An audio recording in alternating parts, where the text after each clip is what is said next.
people will keep joining. एक बार group पे message कर दीजिए that we are starting and then we begin. Good to go, Girdhar Prabhu? Yes, Prabhuji. Yes, Prabhuji. Okay.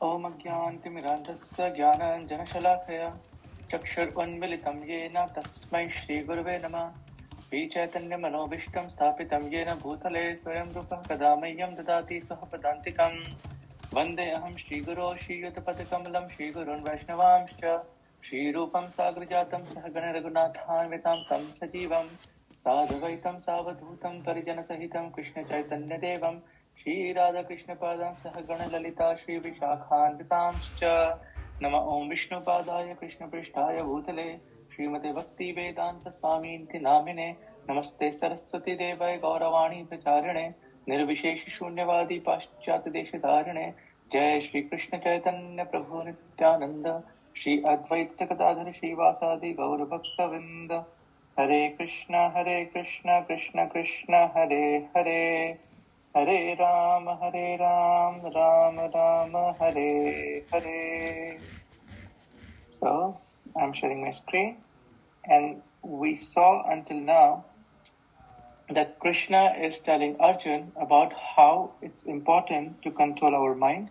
Mind is our best friend, and it can be our worst enemy if we don't control the mind. And then Arjun, he says that Krishna, Chanchalam hi manah Krishna, pramati balvadranam. He says that my mind is so flickering, and tasyaham nigraham manne vayoriva sudushkaram. That Krishna, if you ask me to control the wind, I will do it. But to control the mind is impossible. And this is Arjun speaking, who could control his mind better than all of us combined together. So he's giving this statement. And then Krishna replies, he says, Shri Bhagwan Uvacha Asamshaya Mahavaho Mano Durnigraham Chalam. Yes, you are right. Asamshaya. There is no sanshaya, there is no doubt. Mahabaho, oh mighty armed Arjun. Mano Durnigraham Chalam. This mind is very difficult to control. But there is a way, and what's the way? Abhyasena tu kaunteya vairagyena cha griyate. Abhyas, constant, everyday practice. And along with that, vairagya, detachment. These two things combined together constantly is going to help you control your mind. And then the conversation goes on, and then Arjun says in the 37th verse, O Krishna, what is the destination of the unsuccessful transcendentalist who in the beginning takes to the process of self-realization with faith, but who later desists due to worldly mindedness and thus does not attain perfection in mysticism? So, it's very important inquiry, and most of us fall in this radar because we have just begun our bhakti, we have not matured in bhakti. So what if, let's say, tomorrow some bad incident happens with us and we decide to quit? I am no more coming to the temple. I will just cut myself off with the devotee association, and I'm not going to come back and look the face of Krishna anymore. So then what happens? Right? So this is what Arjun is asking. I'm not sure, did we take this purport? Anyways, let's, I think we did this. Can anyone confirm? No, Prabhuji, as per me. We didn't take this? Okay, fine. So let's take this. Arjun Uvacha Ayati Shraddhayopeto Yogacha Litamanasaha Aprapya Yoga Sansiddhim Kamgatim Krishna Gachati. Arjun said, O Krishna, what is the destination of the unsuccessful transcendentalist who in the beginning takes to the process of self-realization with faith, but who later desists due to worldly mindedness and thus does not attain perfection in mysticism? Taught by His Divine Grace, A.C. Bhaktivedanta Swami Srila Prabhupada Ji said. The path of self-realization of mysticism is described in the Bhagavad Gita. The basic principle of self-realization is knowledge that the living entity is not this material body, but that he is different from it and that is happiness is in eternal life, bliss, and knowledge. So this sentence is going to take us lifetimes to realize that we are not this body, we are actually soul.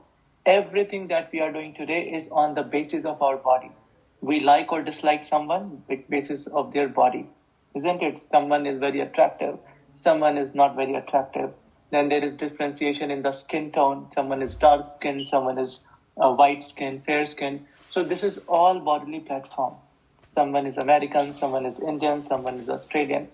We have to get out of this designation of the body and come to the platform of soul. So this is the beginning of our spiritual life, to come to the level of soul actually. And it takes lifetimes to understand. These are transcendental beyond both body and mind. Self-realization is sought by the path of knowledge, by the practice of the Eightfold System, or by Bhakti Yoga. In each of these processes, one has to realize the constitutional position of the living entity, his relation with God, and the activities whereby he can reestablish the lost link and achieve the highest perfectional stage of Krishna consciousness. So in our morning program, we covered this, right? That these are the basic things. If we know these things, then we have known everything. What are those things? The first is our position. Who am I? So we are not this body, we are soul. That is the first lesson. Second, our relationship with God. Who am I to God? Mame vanshe jiva loke jiva bhuta sanatana. I am part and parcel of God. Krishna is my family and I am Krishna's family. This is my real position.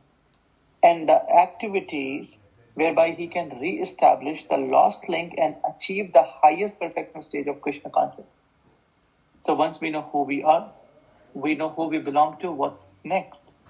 So we perform bhakti and we link back. Link means yoga.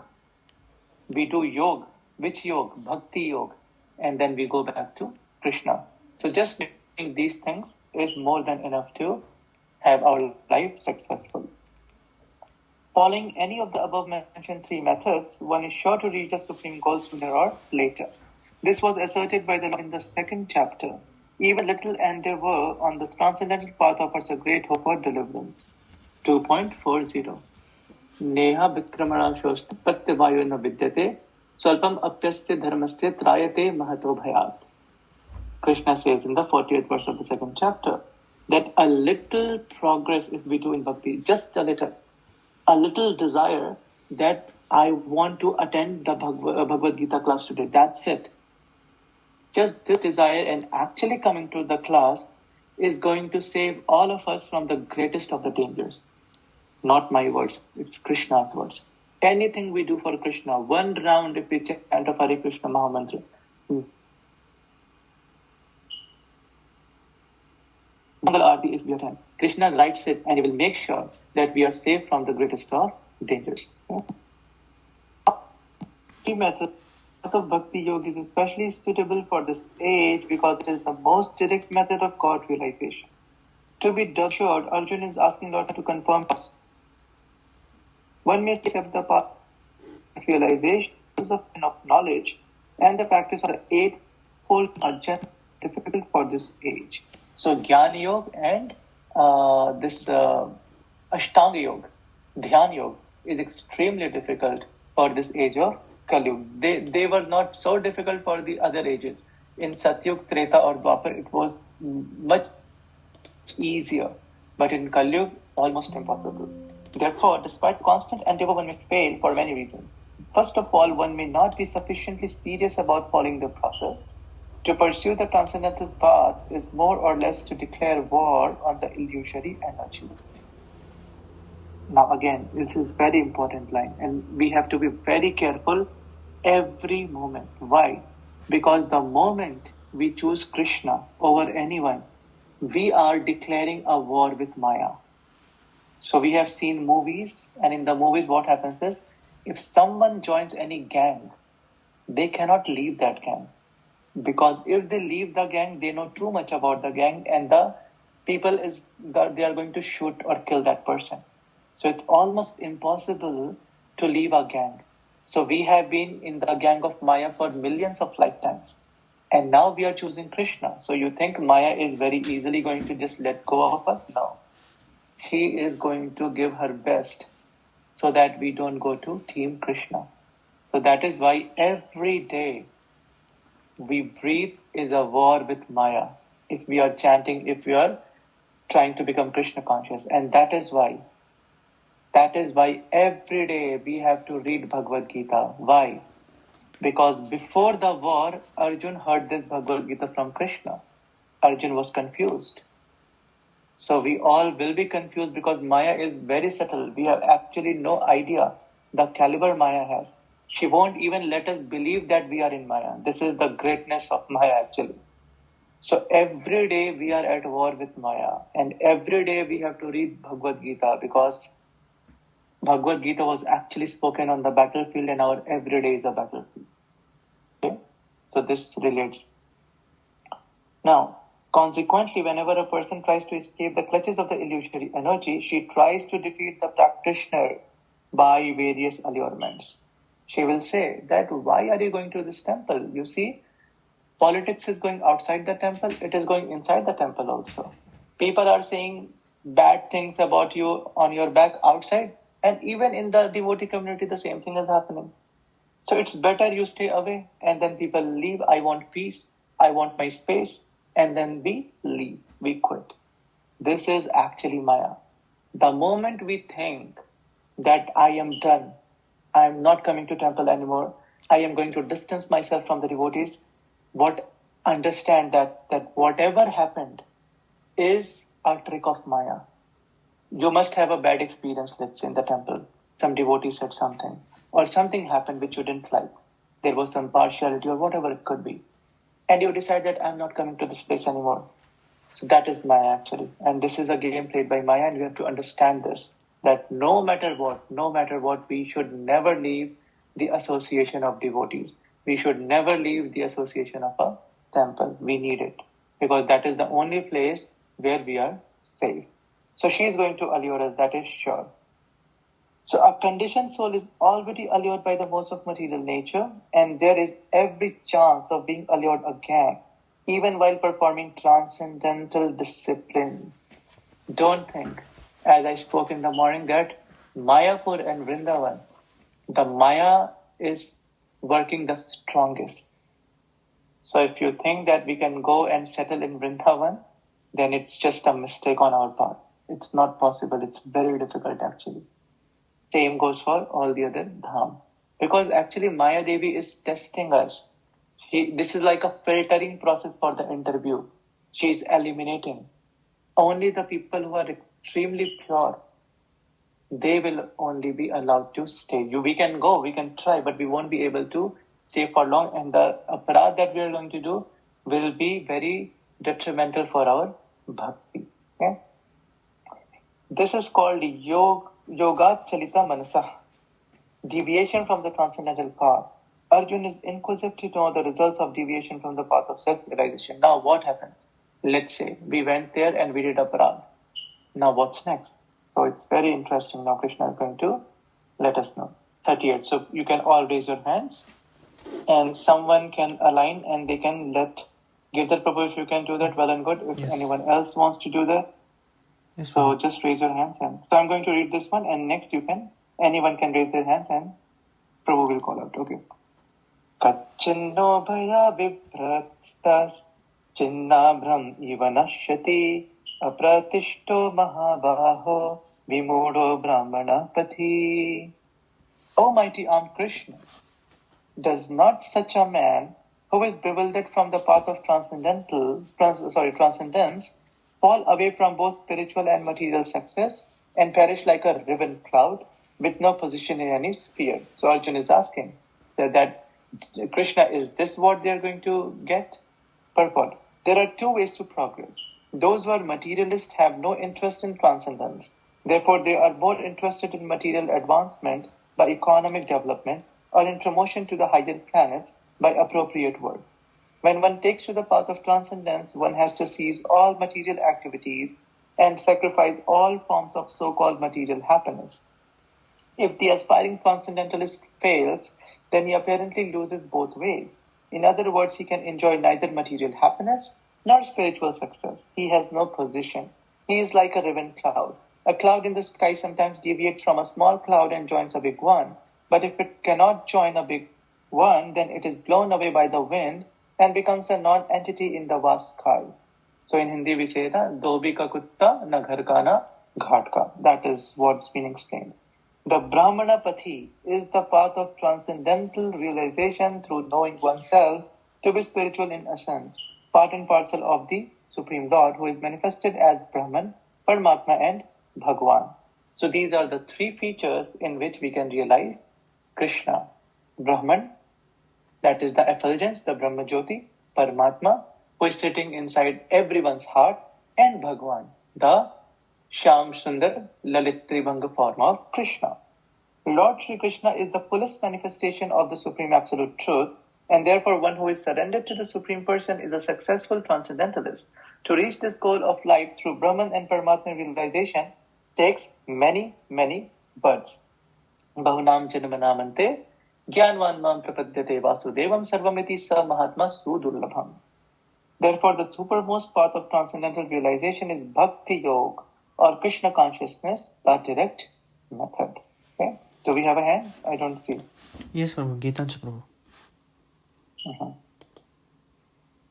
Chaitanya Samyasma Krishna Chitusma Asistah Tavad Anaya Samyasya Chaitanya Hai Upadhyate. Okay, translation. Translation. This is my doubt, O Krishna, and I ask you to dispel it completely. But for you, no one is to be found. Who can destroy this doubt? Krishna is the perfect knower of past, present and future. Vedaham samatitani vartamanani cha arjuna bhavishyani cha bhutani mam tu vedana kashyana. In the 7th chapter, Krishna declares this, that I know past, present and future of every living entity. So in the beginning of the Bhagavad Gita, the Lord said that all living entities existed individually in the past, they exist now in the present, and they continue to retain individual identity in the future, even after liberation from the material entanglement. So in the 2nd chapter, Krishna has already declared this.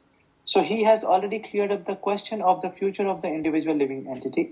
Now Arjun wants to know of the future of the unsuccessful transcendentalist. No one is equal to or above Krishna, and certainly the so-called great sages and philosophers who are at the mercy of material nature cannot equal him, right? Matta paratanat nanyat kinchidasti dhananjaya. Mai sutramitam. No. So matta paratarat nanyat kinchidasti dhananjaya, it means this only, that no one is equal to or greater than me. And then he goes on to say that Mai Sarvamitam Protam Sutre Mani Gana Eva. So that is an example. Therefore, the verdict of Krishna is the final and complete answer to all doubts, because he knows past, present and future perfectly, but no one knows him. Krishna and Krishna conscious devotees alone can know what is what. So when he says that Mamatu Vedana Kaschana, he says, I know everything, but Arjun, no one knows me. Mamatu Vedana Kaschana, don't try. It's impossible to know me. Okay, so now we'll begin. Who's going to recite this? Amit Prabhu. Okay. Shri भगवान उवाच पार्थनेवेह नमुद्रः वीनशस्तस्य विद्यते नाहे कल्याणकृत् कश्चित् दुर्गतिं तात गच्छति. Translation. Translation. The Supreme Personality of Godhead said, son of Pritha, a transcendentalist engaged in auspicious activity does not meet with destruction either in this world or in the spiritual one. One who does good, my friend, is never overcome by evil. Yeah. So now this must give a lot of relief to all of us, that whatever we have done so far, this is in our eternal bank account now. No one can come and snatch it from us. Every Hare Krishna Mahamantra that we have chanted, it will be with us eternally. Our money, someone can come and steal, rob, we can lose our money. But our Hare Krishna Mahamantra, or whatever service we have rendered, is never going to be lost. Let's see the purport. In the Srimad Bhagavatam 1.5.17, Sri Narad Muni instructs Vyasadeva as follows. If someone gives up all material prospect and takes complete shelter of the Supreme Personality of Godhead, there is no loss or degradation in any way. On the other hand, a non-devotee may fully engage in his occupational duties and yet not gain anything. For material prospect, there are many activities, both scriptural and customary. A transcendentalist is supposed to give up all material activities for the sake of spiritual advancement in life, Krishna consciousness. One may argue that by Krishna consciousness one may attain the highest perfection if it is completed, but if one does not attain such a perfectional stage, then he loses both materially and spiritually. It is enjoined in the scriptures that one has to suffer the reaction for not executing prescribed duties. Therefore, one who fails to discharge transcendental activities properly becomes subjected to these reactions. The Bhagavatam assures the unsuccessful transcendentalist that there need be no worries. Even though he may be subjected to the reaction for not perfectly executing prescribed duties, he is still not a loser because auspicious Krishna consciousness is never forgotten. And one so engaged will continue to be so even if he is low-born in the next life. On the other hand, one who simply follows strictly the prescribed duties need not necessarily attain auspicious results if he is lacking in Krishna consciousness. Okay? So no matter if someone is very advanced materially, someone may be a superstar, a mega star, they must have all the money of the world, they must be very popular, very good looking, very humble in nature, everything is perfect. But if they are not Krishna conscious, so what's going to happen? When they die, they again start from zero in their next life. But now we will get to know the beauty of a devotee. So this is very feel-good lecture for all of us, because now Krishna is going to reveal what happens if someone has done even a little bhakti, and all of us can actually relate and know our past life with the coming verses. So the purport may be understood as follows. Humanity may be divided into two sections, namely the regulated and the non-regulated. Those who are engaged simply in bestial sense gratifications without knowledge of their next life or spiritual salvation belong to the non-regulated section, and those who follow the principles of prescribed duties in the scriptures are classified among the regulated section.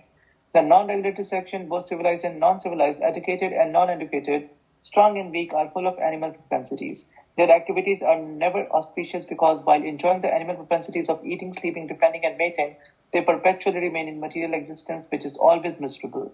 On the other hand, those who are regulated by scriptural injunctions and those who rise gradually to Krishna consciousness certainly progresses in life. The meaning is, we may see that someone is very comfortably living in their, let's say, 5-bedroom mansion in a place like Mumbai, which is very, very expensive. And they have everything in the world, but they are eating meat. So what good is that comfort? It's useless. Because after death, they are going to pay for it. Killing an animal and eating that animal, right? So there is no auspiciousness in material luxury. Whereas, if someone is poor, but at the same time executing their bhakti, he is far, far, far better than a multimillionaire or a billionaire, or even the richest person in the world. Those who are following the path of auspiciousness can be divided into three sections, namely the followers of scriptural rules and regulations who are enjoying material propensity. So these are those who do karma kand actually. Those who are trying to find ultimate liberation from material existence. So who are mumukshu, they want moksha. And those who are devotees in Krishna consciousness, and this is the bhakt. Those who are following the rules and regulations of the scriptures for material happiness may be further divided into two classes. Those who are fruitive workers, karmi, and those who desire no fruit for sense gratification. Those who are after fruitive results for sense gratification may be elevated to a higher standard of life, even to the higher planets, but still, because they are not free from material existence, they are not following the truly auspicious path. The only auspicious activities are those which lead one to liberation. Okay, so what were the three things? The first one was that those who are working, so they are following Shastra, but their destination is to go to heaven. They want to enjoy sense gratification. So that is the first. Second is, I am done. I don't want to do anything with this material world. But I still don't love God, but I don't want to be here. So what is the destination? Moksha. You attain salvation. That is the second category. The third one is, I don't care if I am in heaven or hell. I love Krishna and I want to serve Krishna eternally. So that is bhakt. Now, coming to the first category, those who wanted to go to the heaven, the karma kandi. Now there are two sections in that, right? And the destination there is heaven. They will be elevated to the higher planetary systems if they follow all the rules and the regulations. Going ahead. So any activity which is not aimed at ultimate self-realization or liberation from the material bodily concept of life is not at all auspicious. Activity in Krishna consciousness is the only auspicious activity, and anyone who voluntarily accepts all bodily discomforts for the sake of making progress on the path of Krishna consciousness can be called a perfect transcendentalist under severe austerity. Waking up for Mangalarti, the most difficult thing. Doing Nirjala Ekadashi, it's so difficult. Doing all sorts of austerity that you are, let's say, you go out of your way to serve the devotee. That is all a part of austerity actually.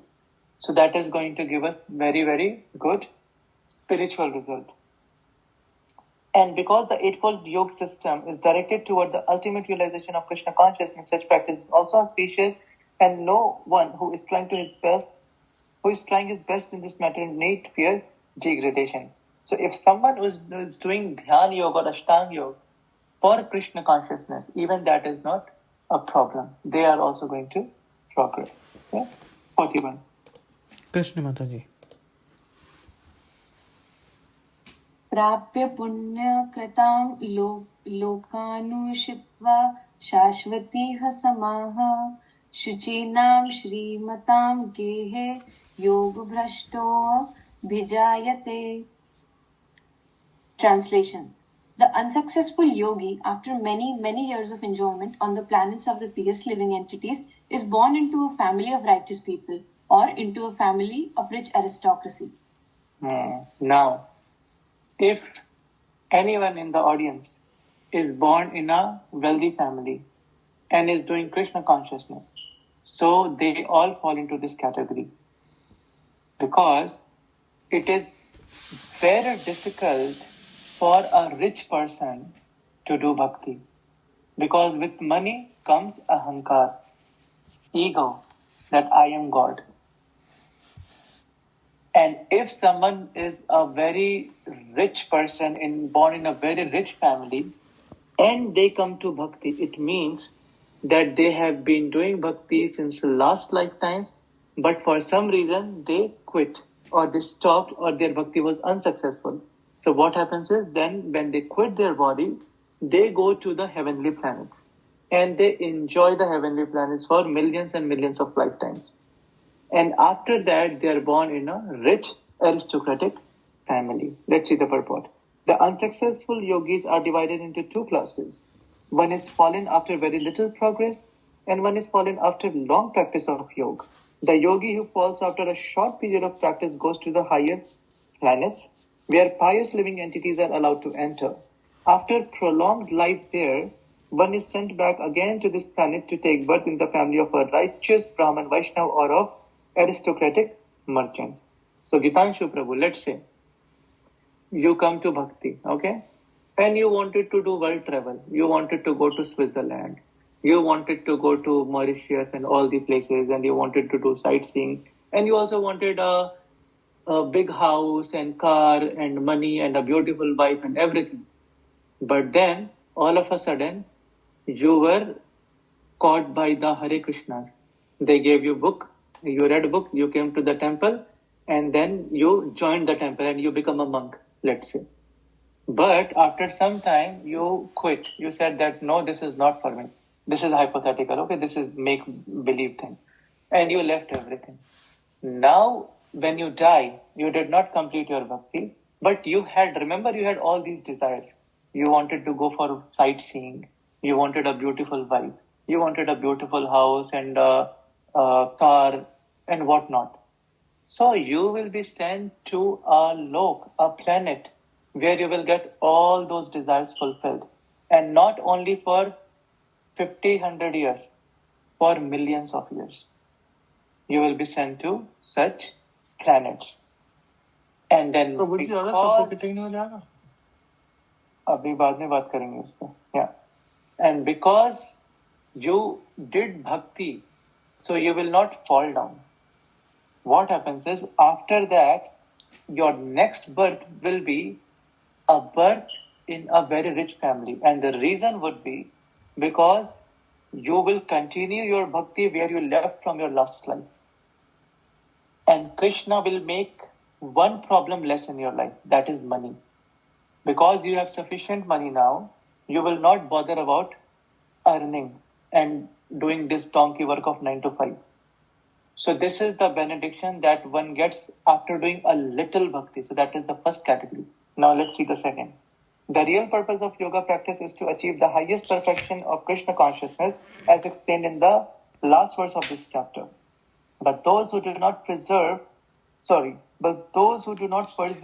to such an extent and who fail because of material allurements and are allowed by the grace of the Lord to make full utilization of their material propensity.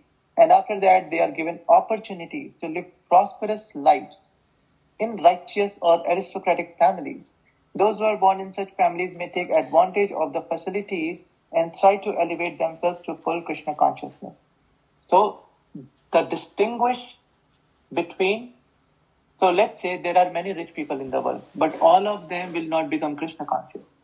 But if anyone out of them becomes Krishna conscious, so just understand that they have been a monk or a bhakt from their last life. And they discontinued, and that is why they are born in a rich family today, coming from heaven or those lokas, and now they are continuing their journey. Now let's see the others. Okay, sorry. Just a second. Yeah. Let's see the next verse. Who's going to recite? Aishani. Yes, Ashani. अथवा योगिनाम् एव कुले भवतीति मतम् एतद्हि दुर्लभतरं लोके जन्म यदि दृश्यम्. Okay, repeat after me. अथवा योगिनाम् एव कुले भवति धीमताम् एताद्धि दुर्लभतरम् लोके जन्म यदीदृशम्. Translation? If unsuccessful after long practice of yoga, he takes his birth in a family of transcendental who was surely great in wisdom. Certainly such birth is rare in this world. Yeah. So, second case of Gitanshu Prabhu. So, first case was that he joined the temple and he quit the temple in, let's say, 2 years' time. So, then he will go to heaven, he will enjoy, all his desires will be fulfilled, and then he will be born in a rich family. Now, second case, same Gitanshu Prabhu, he joins the temple and he continues in the temple till the time he dies. But still, his anarthas are not cleared out. So, at the time of death, he still has many problems, like could be anger issues, could be lack of control in his senses. There could be many things, right? So, his life is bhakti is not completed. So, what happens? So, in the next life, Prabhuji will be born in a Vaishnava family to an initiated father and mother. So now understood, all the devotees that you see are born in a devotee family. They have been a devotee from their past life as per Bhagavad Gita. Makes sense? Let's see purport. And Krishna says that a birth is rare in this world. It's extremely very, very rare. Why? Because the first thing that baby is going to eat is going to be prasad. The first word that he hears is going to be Hare Krishna. The first people he is going to see will be devotees. His name will be given by a Maharaj. His Annaprashan will be done by a sannyasi. His Jata sanskar, his every sanskar will be done by a sannyasi or a brahmachari or initiated devotee. This is why that birth in the family of devotees is extremely rare in this world. Purport. Birth in a family of yogis or transcendentalists, those with great wisdom, is praised herein because the child born in such a family receives a spiritual impetus from the very beginning of his life. It is especially the case in the Acharya or Goswami families. Such families are very learned and devoted by tradition and training, and thus they become spiritual masters. In India, there are many such Acharya families, but they now have degenerated due to insufficient education and training. By the grace of the Lord, there are still families that foster transcendentalists generation after generation. For instance, you see in the Radharaman temple. So they are all coming in the lineage, all the Goswamis, because they are coming through a family, generation after generation. It is certainly very fortunate to take birth in such families. Fortunately, both our spiritual master, Om Vishnupad Shri Srimad Bhakti Siddhanta Saraswati Goswami Maharaj, and our humble self had the opportunity to take birth in such families. By the grace of the Lord, and both of us were trained in the devotional service of the Lord from the very beginning of our life. Later on, we met by the order of the transcendental system. So, His Divine Grace Bhakti Siddhanta Saraswati Thakur Maharaj Prabhupada was born to Bhakti Vinod Thakur, who was already a devotee. Complete family was devotee. And the parents of our Abhay Chandra Ravindra Bhakti Vedanta Swami Prabhupada, they were also devotees. So that is why he is saying that we were very, very fortunate to be born in such families. 43. Let's do this quickly. 4 more shloka. ज्योति माता जी. तत्कृतं बुद्धि संयोगं लभते सर्वदेहिकं यतते च ततो भूया संसिद्धो कुरुनन्दनम्. Translation: On taking such a birth, he revives the divine consciousness of his previous life, and he again tries to make further progress in order to achieve complete success, O son of Kuru. Yeah. So you see, a 3-year-old playing mridanga, a 4-year-old playing harmonium, and 5-year kids memorizing the verses of Bhagavad Gita that even we cannot memorize. So they revive their last lives, whatever sadhana they have done. And then, like Aishani, she chanted 22 rounds on this Ekadashi, 7-year-old. And Sayanshi, she started chanting at such a young age. So this is all because they are devotees from their past life. And they are just reviving all these things. So this is how we understand that these are not ordinary souls. Those who are coming in Krishna consciousness. And not just these two. Everyone here on the call, or those who are coming to temple. Because Krishna says, Bahunam Janmanamante Gyanvan Mahaprasthate. Vasudevam Sarvamiti Sa Mahatma Sudurlabam. Even if theoretically we want to believe that Krishna is God, even if we have not believed it yet, even if we don't have complete faith, but we want to understand who this Krishna is, who God is, still it means that we have been doing this for millions of lives actually. And then only we are being given this opportunity to actually be with like-minded devotees and try to understand and have your questions answered so that we can have this uninterrupted bhakti and go back to Krishna Lok. Purport. King Bharat, who took his 3rd birth in the family of a good Brahman, is an example of good birth for the revival of previous transcendental consciousness. King Bharat was the emperor of the world, and since his time, this planet has been known among the demigods as Bharatvarsha. Okay, King Bharat. On his name only we got the temple as Bharatvarsha. Before that it was Aj. After his name. It was a different name. Then after Bharat Maharaj it became Bharat. So formally it was known as Ilavrata The emperor at an early age retired for spiritual perfection but failed to achieve success. In his next life he took birth in the family of a good Brahman and was known as Jad Bharat because he always remained secluded and did not talk to anyone. And later on, he was discovered as the greatest transcendentalist by King Raghugar. From his life, it is understood that transcendental endeavors or the practice of yoga never go in vain. By the grace of the Lord, the transcendentalist gets repeated opportunities for complete perfection in Krishna consciousness. So it was known as Ajnab. Our world, this Prithvi, now is called Bharatvarsh. Before that, Ilavrat, and then it was called Ajnab. And then it evolved, and people of this world, entire planet, loved Bharat Maharaj so much that they renamed this to Bharatvarsh. So this complete planet that we are living on today is called Bharatvarsh. And then India, that is Bharat Khanda actually. So this is the history. We will all study this in the third canto of Srimad Bhagavatam, and we will study this story of Bharat Maharaj as well in the Bhagavatam in detail. But this is just a snapshot, okay? That within 3 lives, he was a very great king. He was almost about to go back to Godhead. But then as he was in the forest once, he saw a deer. And that deer was shot by a hunter. The deer was dead, but it was pregnant and it gave birth. She gave birth to a baby foal. And then Bharat Maharaj, he took that baby deer and he got attached to it. And when he was quitting his body, he should have remembered Krishna, but he remembered the baby deer. So as the result, in the next life, yam yam vapis maran bhavam tejante kalevaram. Yet, so in the next life, he became a deer. But he remembered that I was Bharat in my next life. I was the king. I was supposed to go to Krishna Lok. But instead, I did this mistake. So then he used to sit with the sadhus near the temple.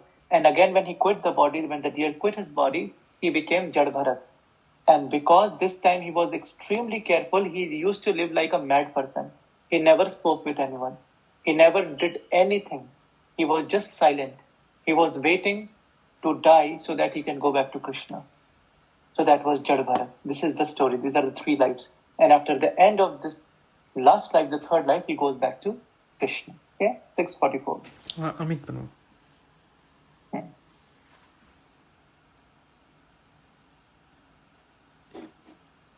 और गीतांजलि प्रभु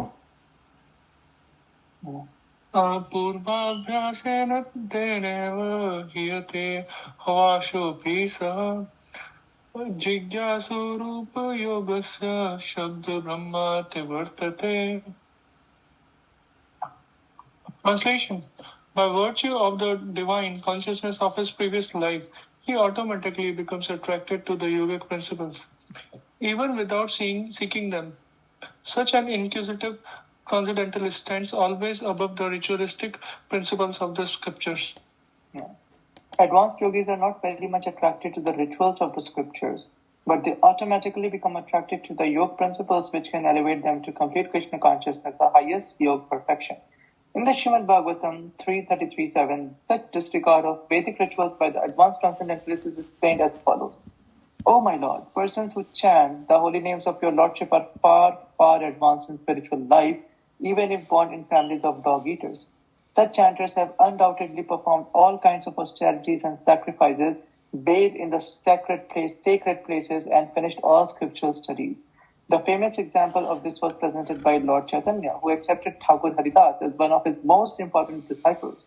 Although Thakur Haridas happened to take his birth in a Muslim family, he was elevated to the post of Nam Acharya by Lord Chaitanya due to his rigidly attended principle of chanting 300,000 holy names of the Lord daily. Hare Krishna, Krishna Krishna, Hare Hare, Hare Ram, Ram Ram, Hare Hare. So he used to chant 192 rounds every single day till he quit his body. And because he chanted the holy name of the Lord constantly, it is understood that in his previous life he must have passed through all the ritualistic methods of the Vedas known as Shabda Brahma. Unless therefore one is purified, one cannot take to the principles of Krishna consciousness or become engaged in chanting the holy name of the Lord Hare Krishna. So if we are chanting even a single round, that means it is not something ordinary. We have done this for millions of lifetimes. And we have done all the arguments, we have read all the Shastra, all the Vedas, we have done all the mantras, we have worshipped all the demigods. And finally, with the blessings of everyone, we have come to this stage of Krishna Bhakti, the final game. So don't underestimate or don't think any devotee is ordinary. Every devotee is actually extraordinary.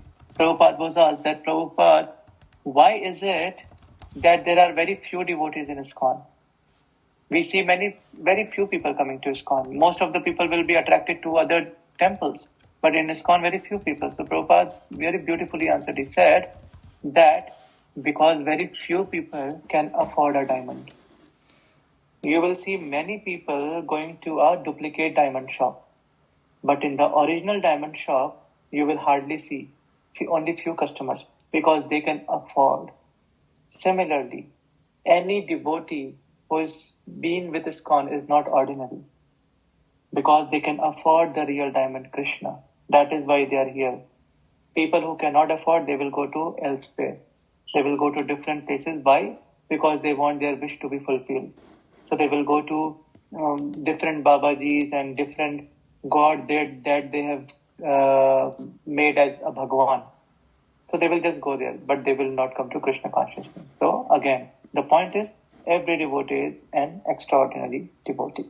45. Quickly, who's going to read this? Krishna माता जी. प्रयत्नाद्यतमानस्तु योगी संशुद्ध किल्बिषः अनेक जन्म संसिद्धस्ततो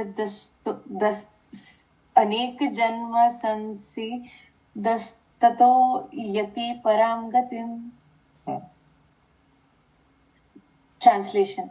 And when the yogi engages himself with sincere endeavor in making further progress, being washed of all contaminations, then ultimately, achieving perfection after many, many births of practice, he attains the supreme goal. Yeah. So now, Gitanshu Prabhu, he did very nice in his previous life. And next birth, he took birth in the family of devotees. Okay. And then again, in this lifetime, whatever shortcomings he had in his last life, let's say he had anger issues, or he had some issues, it could be hypothetically. So he worked on those issues in this lifetime, but still something remained. So another life. But in the third life, he perfected everything, and then he can go back to Godhead. So this is how it progresses actually. Purport. A person born in a particularly righteous, aristocratic or sacred family becomes conscious of his favorable condition for executing yoga practice. With determination, therefore, he begins his unfinished task, and thus he completely cleanses himself of all material contamination. When he is finally free from all contaminations, he attains the supreme perfection, Krishna consciousness. Krishna consciousness is the perfect stage of being freed from all contaminations. This is confirmed in the Bhagavad Gita 7.28. After many, many births of executing pious activities, when one is completely freed from all contaminations and from all illusory dualities, one becomes engaged in the transcendental loving service of the Lord. 46. Gitanshu Prabhu.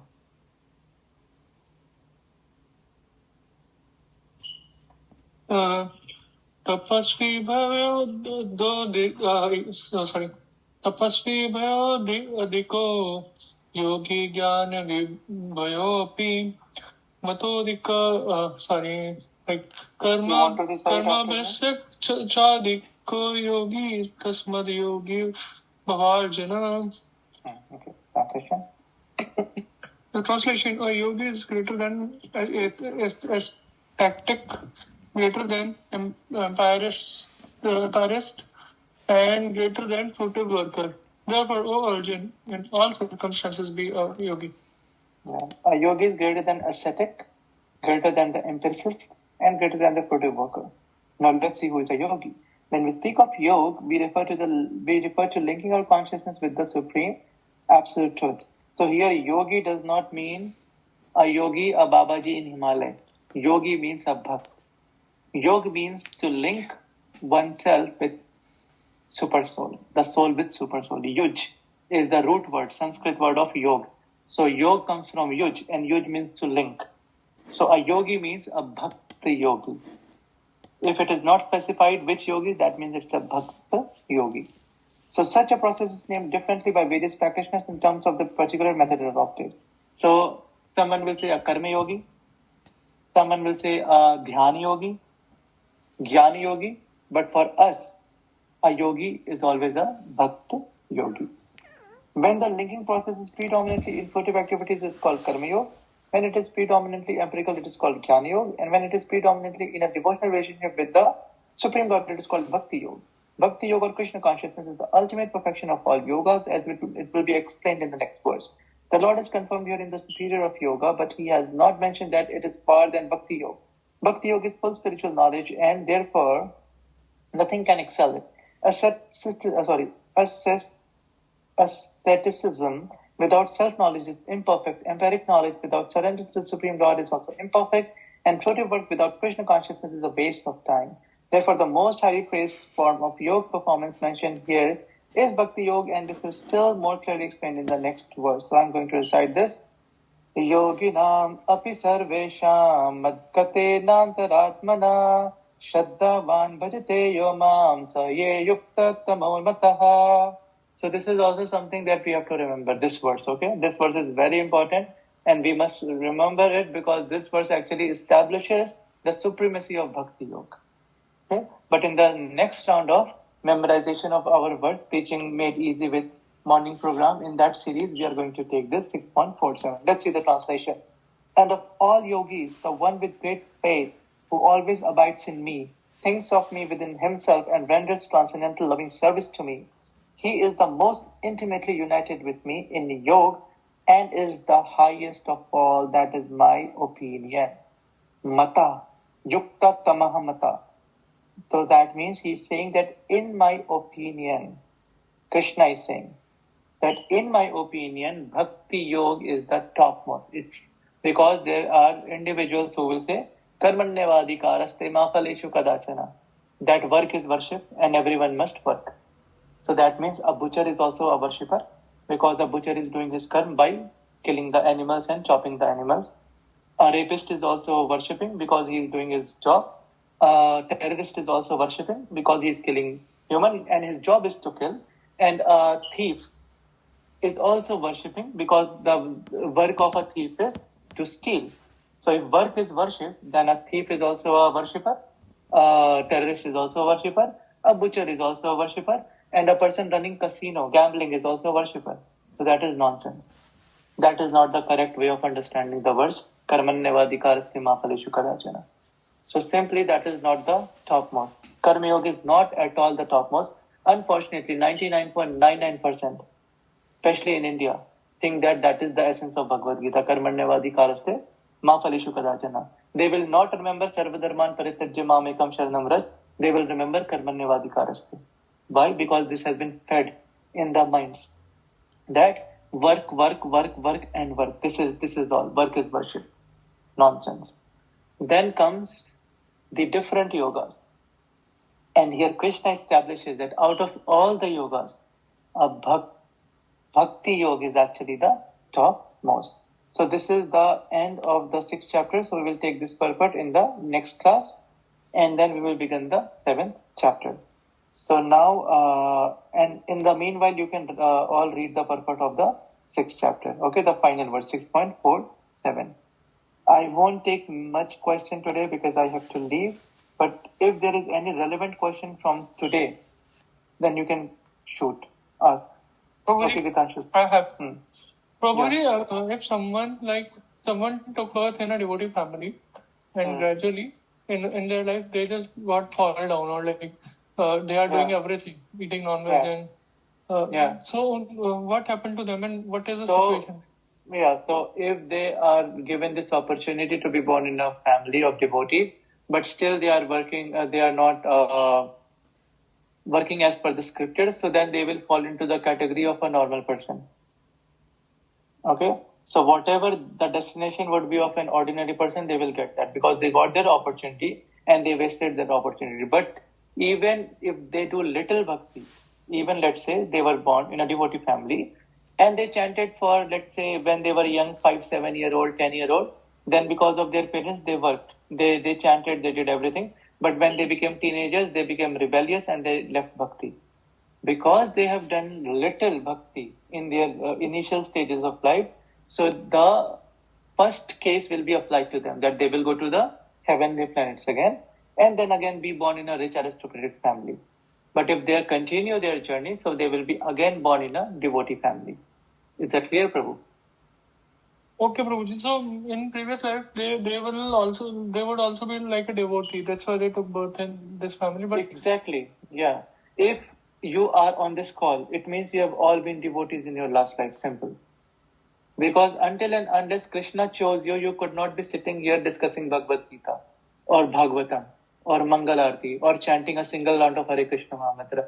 If you are here, it means Krishna has given you mercy. That is called Ahetuki Kripa. Ahetuki Kripa means causeless mercy, mercy without any cause. So we all have the mercy. That is why we are on this call. Meaning we have been doing this for millions of lifetimes. Okay? We'll move on to next question now. Thank you. Yes, Jyoti Mataji. हरे कृष्णा प्रभु जी। प्रभु जी, मेरा question ये था कि अगर हमको पिछले जन्मों के कर्मों की वजह से कृष्ण भक्ति मिली, हमने पिछले जन्म में भक्ति करी थी उससे, तो हमें इतना लेट क्यों मिली? जैसे अभी 35 की एज है मेरी, तो मुझे इतना लेट क्यों मिला कृष्णा कॉन्शियस? मुझे पहले क्यों नहीं मिला? मतलब बचपन से क्यों नहीं करी? मतलब हमें बचपन से Okay. क्यों नहीं आए हमारे? So, yeah, got it. So, see, bhakti never comes through our karma. Remember one thing. Bhakti will never come through karma. Bhakti only comes by mercy. Because someone did have mercy on us, that is the reason we are in bhakti. Now, the reason why you came after 35 years or why someone comes after 60 years is because of our karma actually. So that delay is because of the karma. But the reason that we got bhakti after 35 years of age is the mercy. For instance, you did some crime in your last life. You could do a murder, you could have done anything. So because of that, there is a delay. But because you did something and some Vaishnav, or maybe you saw Jagannath in Rath Yatra, or maybe someone gave you Jagannath Prasad or Mahaprabhu's Prasad and you ate it even once, and you were a terrorist. So what's going to happen is that you will have to still get all the consequences of becoming a terrorist. So you will have to go through that. But because you ate Prasadam once or you saw Jagannath even once, so there will be a delayed bhakti in your life, but the bhakti is going to come because you got the mercy. Okay?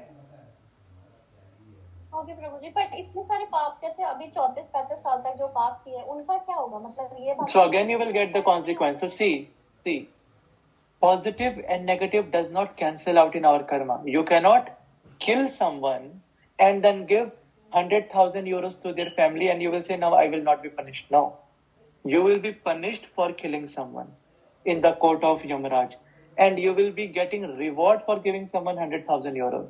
So both you will have to bear the consequence for positive and negative. मतलब मेरा So- अगला जन्म क्या होगा फिर? मतलब ये वाले फल भी तो भोगने पड़ेंगे ना मुझे जो भक्ति? Yes, you have to. Yes, you have to. Whatever karma you are doing now with your bhakti, it will be reduced. The consequence will be reduced. From 100, it will go to 1% only, but you will get it. Unless you have a clean slate of karma, that means unless you come to the bhakti yoga. Today, you and I are doing actually karma yoga. We are not doing bhakti yoga. We eat what we want to eat and then we offer to Krishna, isn't it? We don't eat what Krishna wants us to eat. So that is karma yoga. But the day we become like Suryadas, that Krishna comes and tells us everything, that I want this, I want that. Today I want to wear green dress, today I want to wear black dress. Then we come to that elevated consciousness. Then that is bhakti yoga actually. Okay? So I'll move on to the next question, Mataji, because time is less. I need to leave. We'll discuss this later. Okay? Hare Krishna. Yes, Krishna Mataji.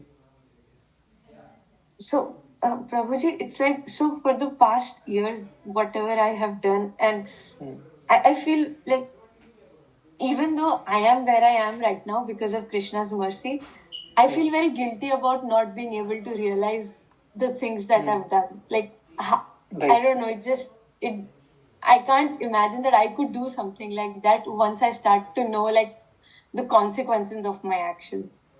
Yeah. So, for instance, let's take the example of, I'm just making this example of, let's say, Dushyasan or Karna. Okay? Now, Karna advised everyone that you bring Draupadi and strip her naked in front of everyone. And then Dushyasan, he actually did that act. Now, what's happened is that because they had some association of great acharyas like Drona Acharya and Bhishma Pitama, and they had the fortune to see Krishna. What happened was that when they died, they still went to heaven. Even after doing the heinous crime, they went to heaven, right? But they still would have to get the sense of what they did to Draupadi. Understood? So similarly, this is what has happened with us. Because of our sins, we have to go through the consequence in this life, whatever we have done. And it's not the sin of just past life. Our sins of maybe 100 or God knows how many thousands of lifetime is still pending. We are supposed to get the sins of thousands and millions of lifetimes still. But because we have come to Krishna consciousness, that has been reduced. And yen kena prakarin, because we got mercy of anyone, it could be this life, it could have been previous life, that we got mercy of someone, a sadhu, a devotee, or it could be a Devi Devata. Maybe Hanumanji blessed someone, Mother Durga blessed someone, or Indradev blessed someone, Surya Dev blessed someone. So as a result, if they became happy on whatever we did for them, then they will progress us to this path of bhakti. Okay? So no need to feel guilty or anything. It's just that what we have now we have come to this path. Now we should not let go of this. Even if we are doing demigod worship after coming to Krishna consciousness, that means we are not capping the potential of that bhakti. Because if you have that topmost, you have everything, then like you have the direct number of the CEO of the company and you can go to him every time. So why do you have to go via the secretary and the line manager and the general manager and the VP and the senior VP and the director and then ultimately the CEO? You can directly go to the CEO. You have a relation one-on-one with the CEO. But then you are saying, no, I will go through this chain. No, that is, then you will take more life actually. If after coming to this bhakti, so I'm speaking about the people who have realized that Krishna is God. For the ones who are still figuring out, they are not sure if Krishna is God or not, and they are going to different places. Like they are doing bhakti of Durga Devi, they are doing bhakti of Ganeshji, of Shivji, then that is fine because they are figuring out. They don't know yet, they don't know the supremacy of Krishna, but they are trying to understand. And they will come there. Why? Because when they, with their whole heart, worship Mother Durga or Lord Ganesh or Lord Shiva or anyone, then they are going to get the mercy of such demigods. And after getting the mercy, they will come to the place of devotion and then they will be completely undivided attention to Krishna. Ananyas chintayanto mam ye jana paryupasate. Krishna says, Ananya. Ananya means, Anya means others. And Ananya means no one else. Ananya bhajate mam.